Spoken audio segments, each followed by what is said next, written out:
یوم لا ينفع مال ولا بنون الا من اتى اللہ بقلب سلیم۔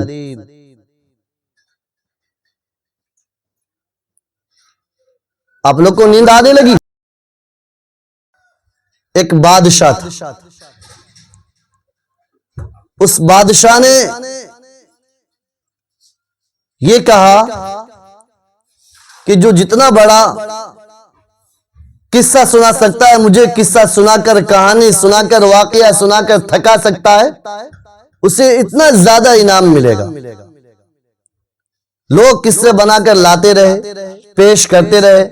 جب قصہ کا آخر ہوتا تو بادشاہ کہہ دیا کرتے تھے پھر کہ اس کے بعد کیا ہوا؟ کوئی بھی قصہ مکمل ہی نہیں ہوتا تھا بادشاہ کے نزدیک، بادشاہ تھکتے ہی نہیں تھے۔ ایک شخص دیہات کا رہنے والا آیا اور کہنے لگا کہ مجھے بادشاہ کے دربار میں پیش کیا جائے، میں بادشاہ سے انعام حاصل کر سکتا ہوں۔ اس شخص کو بادشاہ کی دربار میں پیش کیا گیا۔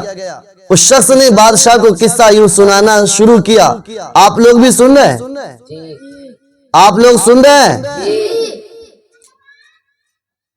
بادشاہ کو قصہ سنایا کہ بادشاہ سلامت ایک بہت بڑا باغیچہ ہے، اس باغیچہ کے میں بہت سارے درخت ہیں، پیڑ ہیں، شاخیں ہیں، ہرا بھرا پورا باغیچہ ہے۔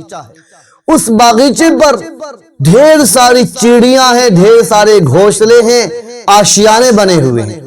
بادشاہ نے کہا پھر کہ آشیانے میں ڈھیر سارے انڈے ہیں۔ بادشاہ نے کہا پھر کہ آشیانے کے اندر اس انڈوں میں ڈھیر سارے بچے بھی ہیں۔ بادشاہ نے کہا پھر اس شخص جو سنانے آیا تھا، جب بادشاہ کہتا پھر، وہ شخص کہنے لگا کہ اس میں سے ایک چوجا نکلا اور فر۔ بادشاہ کہتا پھر، کہتا ایک چوجا فر۔ بادشاہ کہتے پھر، وہ کہتا ہے ایک چوزا فر، یعنی چڑیاں کا بچہ اڑتے رہا، وہ شخص بادشاہ پھر کرتے رہا اور وہ فر فر فر اڑاتا رہا۔ بادشاہ کے سر میں درد کر دیا۔ کیا کر دیا؟ سر میں درد۔ اس لیے ایسا موقع نہیں آنا چاہیے۔ آپ کو جب بات سمجھائی جائے تو آپ کے سمجھ میں آنی چاہیے، ورنہ پھر اور فر والا واقعہ آپ کو سنانا میری مجبوری ہے۔ میری مجبوری ہے کہ آپ سمجھ نہیں رہے، دل جوئی کے ساتھ سن نہیں رہے۔ یہ تو آپ کی بیدار مغزی کے لیے بات پیش کر دی گئی ہے، پھر اور فر۔ جب بھی آپ کو بات پر کوئی دھیان نہ دے تو کہہ دیجئے کہ مفتی صاحب کا پھر اور فر شروع کر دیں گے، کہ پھر اور فر پر آپ اپنے آپ ہی متوجہ ہو جائیں گے۔ یوم لا ينفع مال ولا بنون الا من اتى اللہ بقلب سلیم۔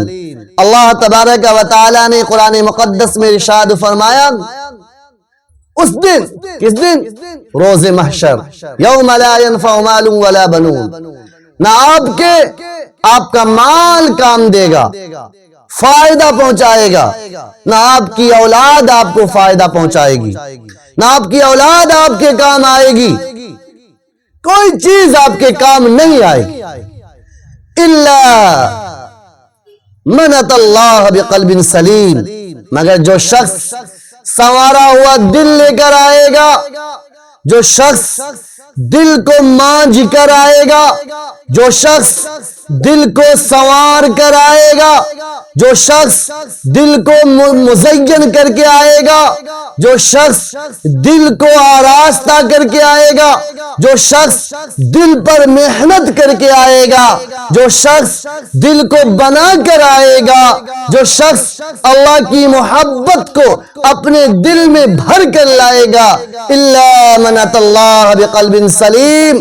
اس دن آپ کا وہ دل سنوارا ہوا دل کام آئے گا، سنوارا ہوا وہ جگرا کام آئے گا، سنوارا ہوا دل کا ٹکڑا کام آئے گا، آپ کا جگر، آپ کا سینہ اس دن کام آئے گا جس دن آپ کی اولاد، آپ کی مال، آپ کے مال آپ کو کام نہیں آئے۔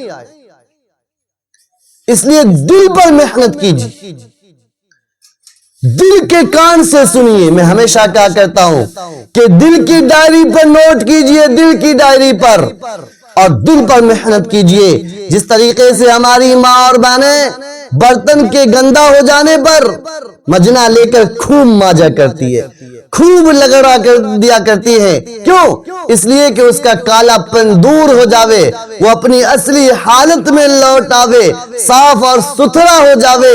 ایسے ہی ہمارا دل دنیا میں رہ کر گندا ہو جاتا ہے, پرا گندا ہو جاتا ہے, ہمارا دل بیکار ہو جاتا ہے. اس لیے ہم سب کو اپنے دل پر محنت کرنی ہے, اور دل پر محنت سب سے بڑا ذکر لا الہ الا اللہ محمد الرسول اللہ ہے. دوسرا ذکر استغفار ہے, لا حول ولا قوت الا باللہ.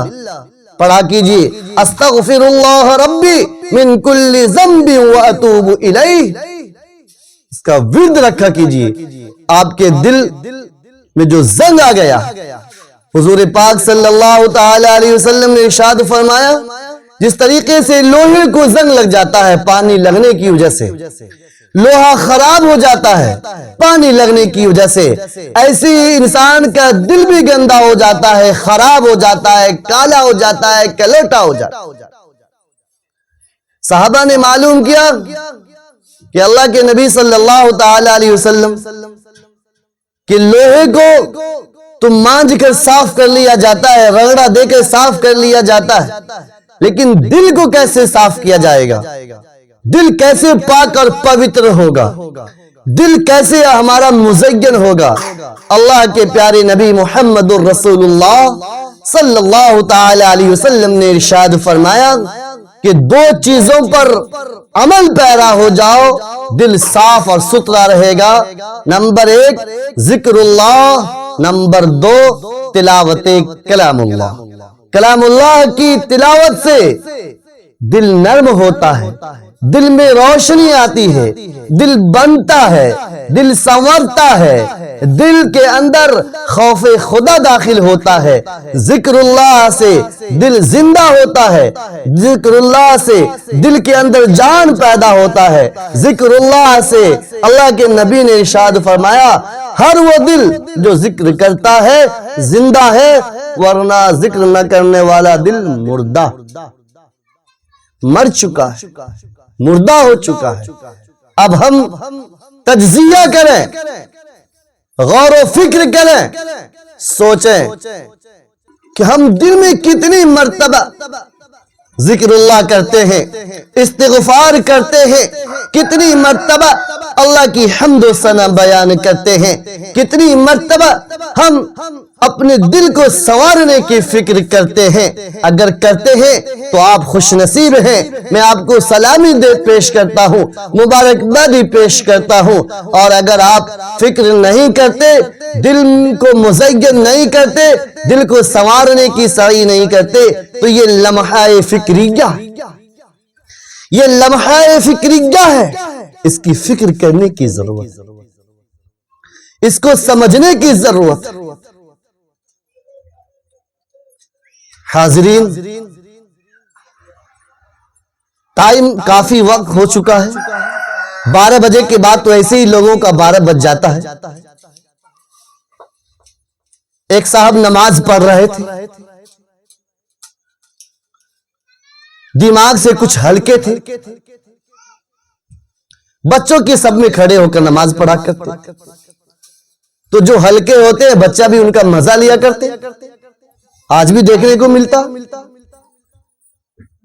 اب بچے کے سب میں کھڑے ہو گئے تو بچے میں ہوتا ہے کیا ہے, کبھی ادھر سے, کبھی ادھر سے, کبھی ادھر سے, کبھی آگے دھکے دے دیا, کبھی پیچھے دھکا دے دیا, کبھی لات مار دیا, کبھی ڈھوسا, کبھی منہ کا, جو چاہتا ہے مارتا. یہ عمر میں تو بڑے تھے, نیت باندھ کر کھڑے تھے. امام صاحب نماز شروع کر رکھی ہے, جمعہ کا دن ہے, امام صاحب نماز شروع کر رکھے ہیں. اب نیت تو باندھے ہوا ہے, لیکن بچوں نے کبھی ادھر سے جو لگایا, کبھی ادھر سے لگایا, کبھی آگے دھکا دیا, کبھی پیچھے دھکا دیا, برداشت نہ ہوا تو کہنے لگے, اے سالا نیت توڑ کر مار. کیا کر بو, نیت توڑ کر مار بو. بھائی نیت توڑے ہے ہی کب آپ کی, جب آپ نے یہ کہہ ہی دیا کہ نیت توڑ کے مار بو. نیت باقی رہی ان کی؟ نہیں باقی رہی نا. تو ہلکے تھے، اور یہ بات عوام الناس میں آگ کی طرف پھیل گئی۔ یہ مزاحیہ بات آپ کی دل جوئی کے لیے پیش کر رہا ہوں، تاکہ آپ بیدار مغزی سے سنیں، دل جوئی کے ساتھ سنیں، اور لمحہ فکریہ کو سمجھنے کی سعی کریں، کوشش کریں کہ ہمارا دل کیسے سنورے گا، ہمارا دل کیسے بنے گا، ہمارے دل کے اندر اللہ کی محبت کیسے پیوست ہوگی۔ اللہ نے فرمایا